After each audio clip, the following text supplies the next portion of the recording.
Yeah. Rambam. We are in the laws.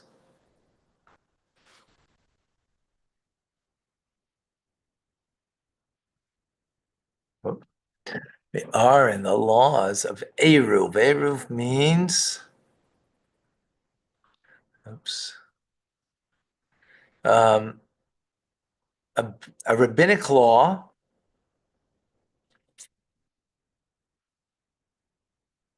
of that King Solomon actually established of not carrying in private domains um,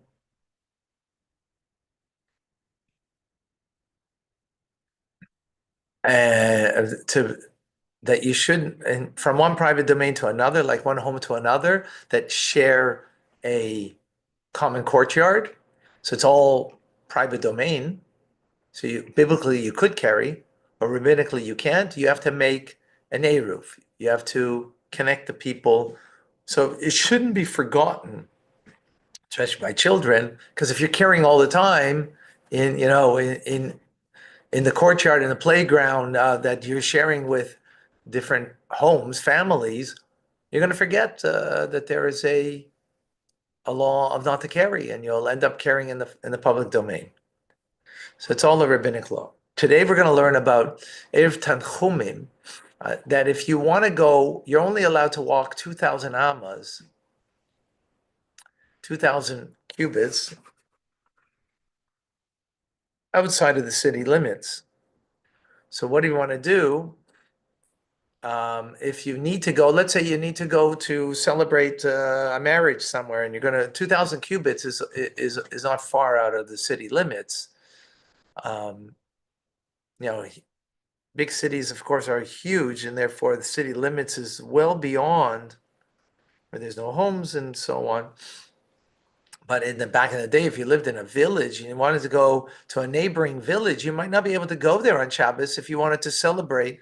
And 2,000 amas is um, 3,000. It's less than a mile. It's less than a mile. It's probably just over a kilometer, probably maybe a little more than a kilometer. Right. So 3,000 is a little more than a kilometer. It's a little more than a kilometer. That's not far. That's an easy trek for someone to do, but you can. So there are things that you can do called an Erev Tanchumim that will deal with that. Right? Tchum means, right, the limit of how far you're allowed to walk on Shabbos outside of city limits.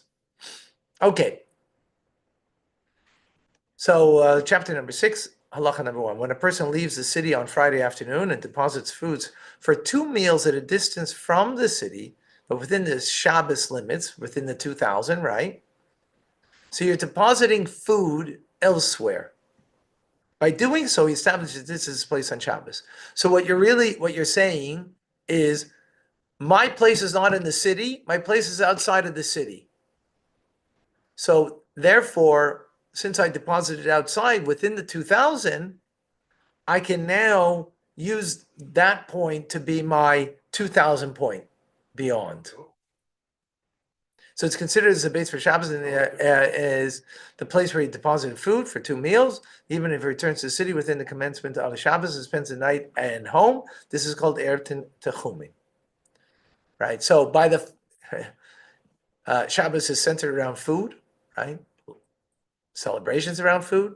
By the fact that you put food somewhere, that's the center of life, if you will, right?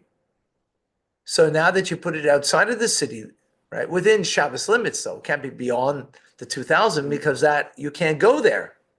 But it's within the 2, so now that becomes your 2,000 point from there, which will allow you to go another 2,000, which that neighboring village where your friend is just married off his daughter, and you want to go celebrate with them, but you want to be home at night. You just want to be there during the day.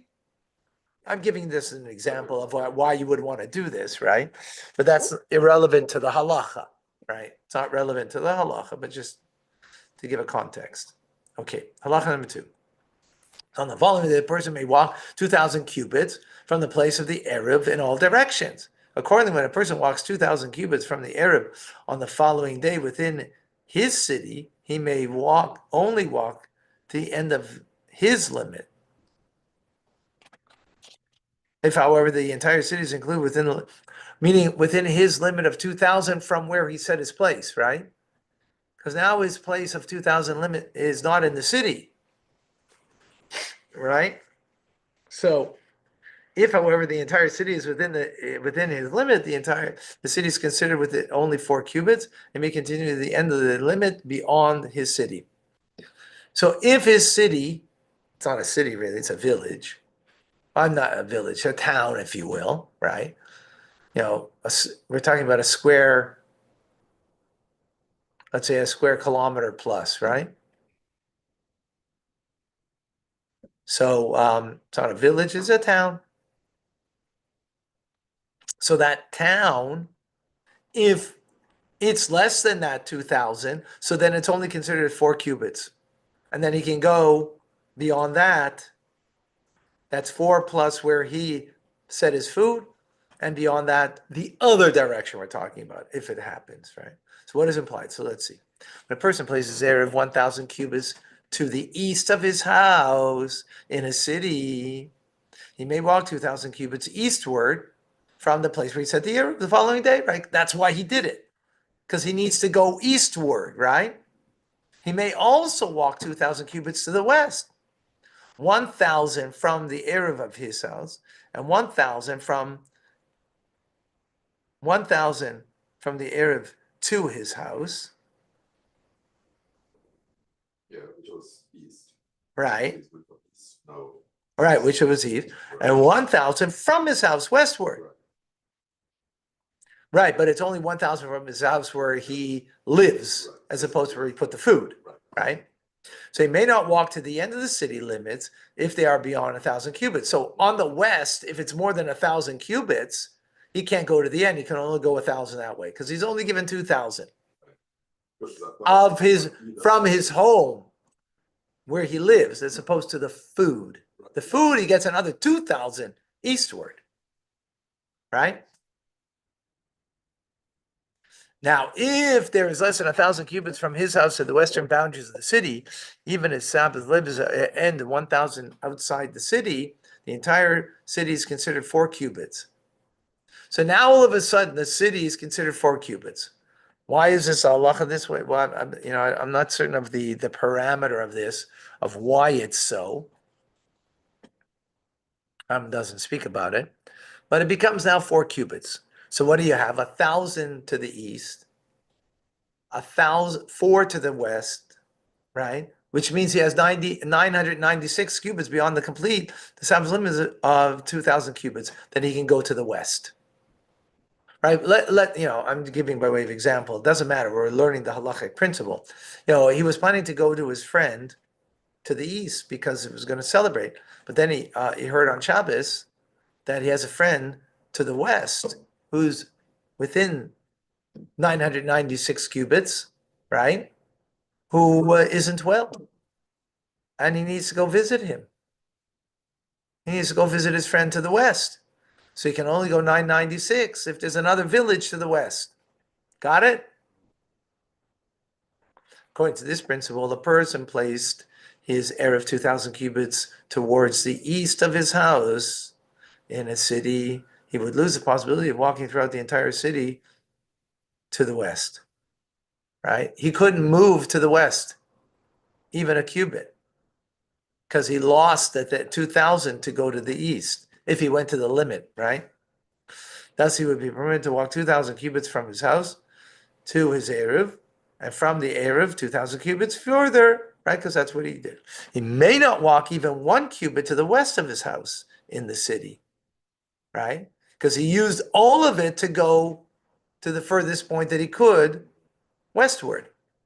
When a person places his Erev in a private domain, even if for a metropolis like Nineveh had like 1 million people that lived there, it was a huge city, or the ruins of a city or a cave, that is fit to be used as a dwelling, he's permitted to walk throughout the entire area of 2,000 cubits beyond it in all directions.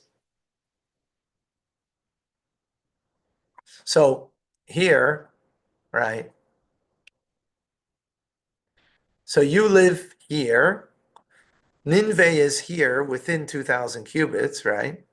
You placed in a home in Nineveh your food, went back home to celebrate with your family Friday night, but you're going back to Nineveh the next day, right? Nineveh is huge. Over 1 million people live there, right? Especially back then, that was really huge, right? And it wasn't apartment buildings they lived in that you had a lot of people in one apartment building. So it was pretty spread out, right? So since you're in Nineveh, in a city,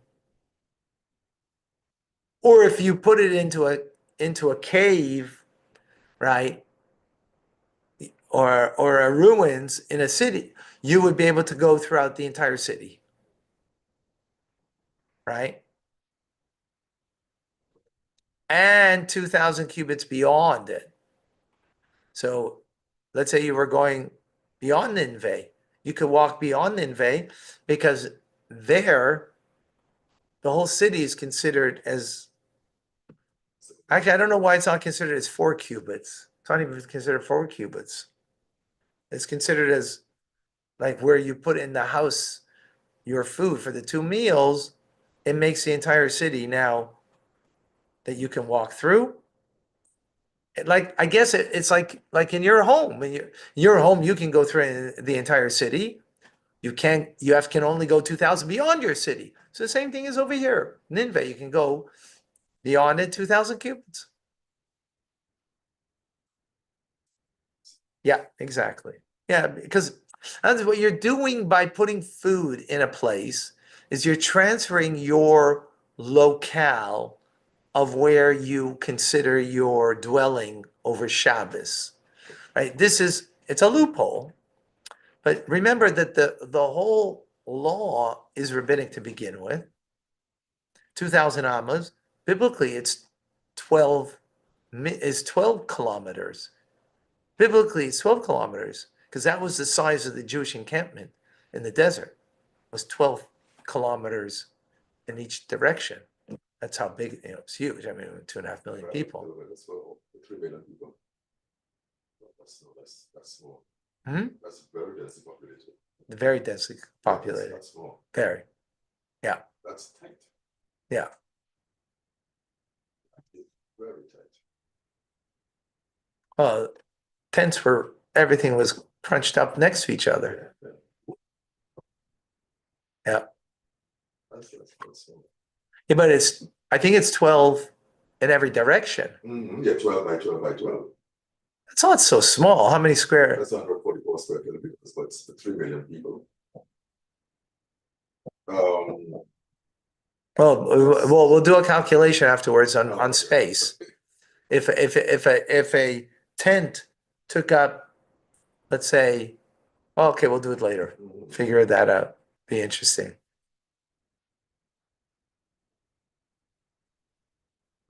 Okay. If a person deposits an Erev within a city in which he is spending Shabbos,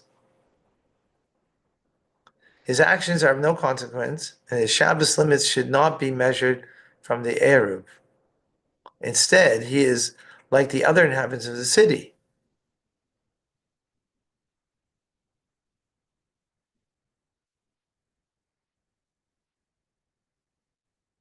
Like the other, and he may pursue 2,000 cubits in all directions outside of the city. In other words, let's say I'm coming to the town. I live here, and I'm going to another town. That other town that I'm going, and I'm spending Shabbos there, the entire Shabbos. So then you become like the people that live in that town, right? You can't go back now to your home. Okay, yeah. Right? I mean, unless your home is within 2,000. Well, that has to be within 2,000. Otherwise, you couldn't do that to begin with. But before Shabbat, you could go. Yeah, but that's a scenario here. We're talking about you're spending Shabbos in that town, right? His actions have no consequence. The Shabbos limits should not be measured from his Eruv.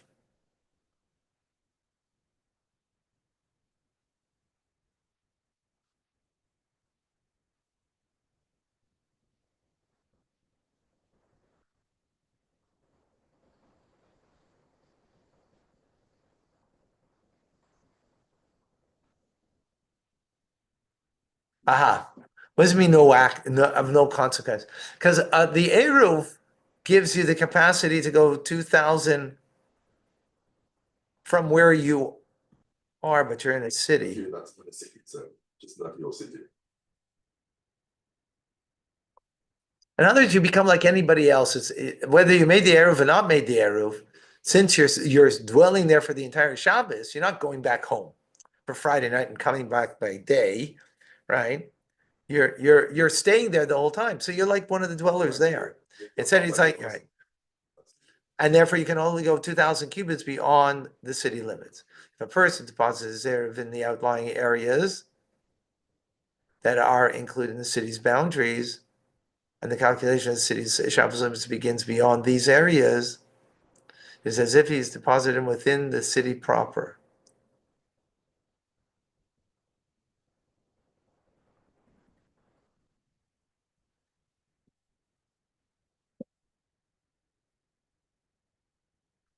Deposits his Eruv in the outlying areas that are included in the city's boundaries.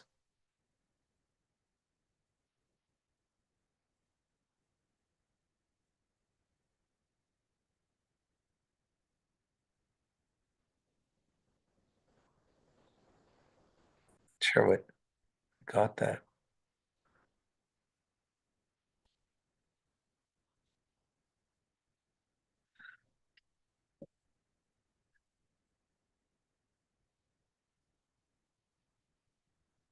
Oh,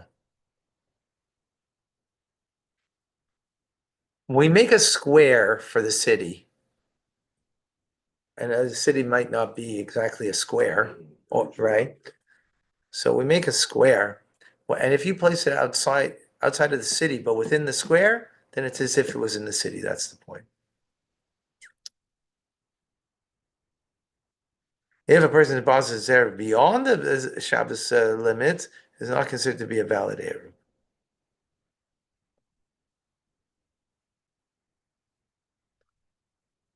Oh, now he says. An Erev Tchumi should be established only for the purpose associated with the mitzvah. For example, the desire to go to the home of a mourner or a wedding feast, to greet his teacher, or to greet a colleague returning from a journey or the like. Similarly, one may establish an Erev Tchumim out of fear, a person who seeks to flee from non-Jews, from Gentiles, from thieves or the like. A person establishes an Erev for reasons other than these, but rather for the sake of his own desires, the Erev is valid. It's valid, but it's not what you should do.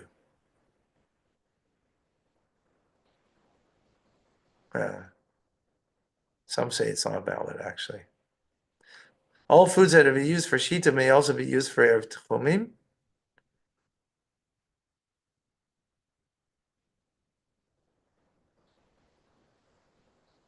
Yeah, so Erev Chatzeris can only use a loaf of bread. Here you can use any kind of food. Similarly, all foods that may be used for a Shita that are also unacceptable for Erev Tchumim. What is the minimum measure of food acceptable for Erev Tchumim? The amount of food sufficient for 2 meals for every individual, or a regular individual, in other words. When food in question is a side dish, the minimum measure of the amount sufficient to accompany 2 meals is covered by the same as that of the laws of Shituv.